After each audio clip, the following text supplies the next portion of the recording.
With LawMD, the client ultimately will wind up saving tremendous amounts of money.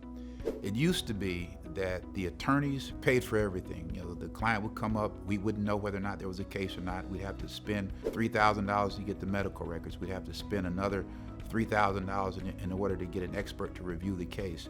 Well, that model has changed just due to the economics of the whole industry. So how is it now in an isolated firm, something different than LawMD?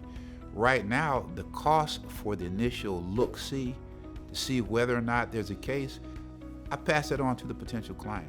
I do what I can do, and I save them a whole lot of money by being an MD, but sometimes, I reach the maximum limits of my understanding, experience, and education. I can't answer questions about subspecialties, and I'll tell my clients, look, even with my being an MD, I don't know whether or not this is a case or not.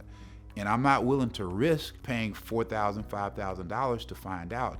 In order for me to take your case, then you're gonna have to basically get with your family, pay the expert directly, and then if they give us a positive recommendation or opinion, then our firm will pick up the expenses going forward. That's how we do it right now.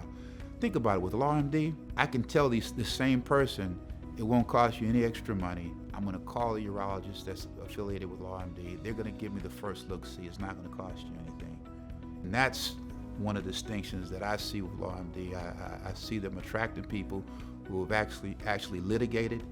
We're able to just basically own the medicine, but then once you go in and you know a jury, you know a venue, you know how to talk to a judge, you know how to handle yourself in the courtroom.